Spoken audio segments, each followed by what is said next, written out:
Salam sejahtera bagi kita semua.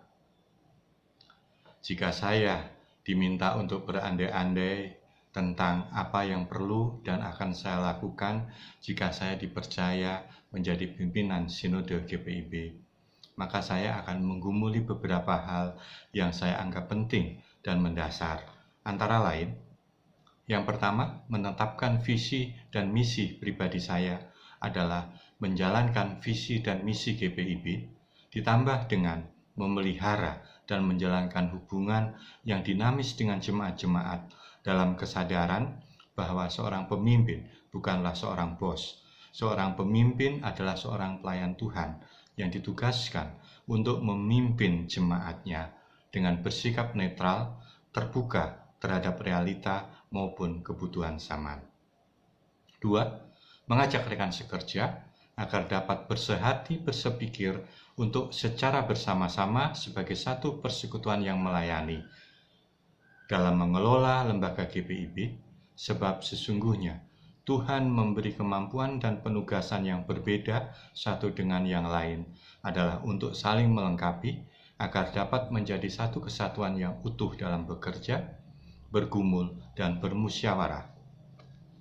Mengajak rekan sekerja menggumuli dan bermusyawarah untuk bersepakat dalam menetapkan langkah strategis atas permasalahan yang penting dan mendesak, yaitu dampak pandemi COVID-19 yang telah memporak-porandakan tatanan sosial, ekonomi, dan politik. Dalam pandangan saya, penanggulangan dampak pandemi COVID-19 sudah tidak bisa ditawar dan tidak bisa ditunda lagi, karena dampak tersebut telah menyebabkan krisis multidimensi yang dapat berjangka lama. Sehingga GPIB perlu segera membebaskan diri dari cara berpikir lama guna membangun paradigma baru dan langkah-langkah strategis untuk membangun kehidupan spiritual, sosial, dan ekonomi jemaat yang sesuai dengan kebutuhan zaman di era 4.0 dan era 5.0 dengan mengkonstruksikan beberapa hal. Yang pertama, pandemi COVID telah memaksa semua lapisan masyarakat untuk memanfaatkan teknologi digital. Oleh karena itu, GPIB harus mengembangkan penggunaan teknologi digital yang dapat membuat jemaat tidak meninggalkan gereja, sehingga perlu segera dilakukan. Yang pertama-tama adalah menyiapkan seluruh presbiter untuk tidak gagap teknologi digital. Yang kedua, merangkul kaum muda yang sudah akrab dengan teknologi digital untuk diajak berjalan bersama melaksanakan pelayanan gereja, baik dalam peribadahan, pelayanan administrasi, maupun kegiatan-kegiatan lain, serta mengutus kaum muda yang mumpuni untuk menjadi pelatih dan agen penyebar teknologi digital di seluruh lapisan anggota jemaat, agar suatu saat tidak ada anggota jemaat yang buta teknologi digital. Yang ketiga, setiap jemaat GPIB harus segera mempersiapkan diri untuk melakukan pelayanan peribadahan dalam bentuk hibrid, yaitu luring dan daring. Jadi, meskipun nanti gedung gereja sudah diizinkan untuk melaksanakan ibadah luring, tetap dipandang perlu untuk memberikan pelayanan secara daring. Sebab, pasti ada sebagian anggota jemaat yang membutuhkan layanan secara daring. Yang keempat, perlu dilakukan penyesuaian tata peribadahan dengan kenormalan baru, baik untuk ibadah hari Minggu, ibadah keluarga, ibadah pelkat, ibadah penghiburan, ibadah pemakaman, dan ibadah-ibadah yang lainnya. Dampak pandemi COVID yang lain adalah memaksa setiap orang menjalani hidup dalam kenormalan baru yang dapat memicu kerenggangan sosial, bahkan dapat juga menghilangkan kehangatan hubungan sosial. Oleh karenanya, GPIB harus berani mengajak para profesional untuk bersama-sama presbiter memelihara jati diri jemaat sebagai makhluk sosial dengan melakukan beberapa hal. Yang pertama, pembinaan mental spiritual agar jemaat dapat memelihara dan menumbuhkan iman percaya bahwa Yesus Kristus adalah Sang Kepala Gereja yang selalu ada dan setia menolong umatnya dalam segenap pergumulan yang dihadapinya. Kedua,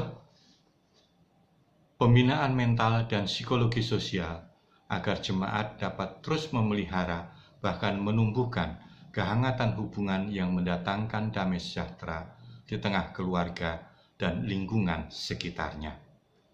Yang ketiga, memberikan pendampingan kepada setiap orang, setiap anggota jemaat yang mengalami tekanan dan dampak langsung atas terjadinya krisis multidimensi ini. Yang keempat, memberikan bantuan ekonomi, baik berupa natura, peluang berusaha, bantuan modal usaha, teknologi budidaya pangan, dan lain-lainnya. Jika kemudian ada yang bertanya bagaimana saya memahami proses pemilihan ini sebagai sebuah panggilan dari Tuhan, maka saya akan menjawab pertanyaan yang sangat sulit dan sangat personal ini dengan jawaban yang pertama. Sebelum menulis surat pernyataan kesediaan untuk dipilih, saya akan menguji diri, menguji iman saya.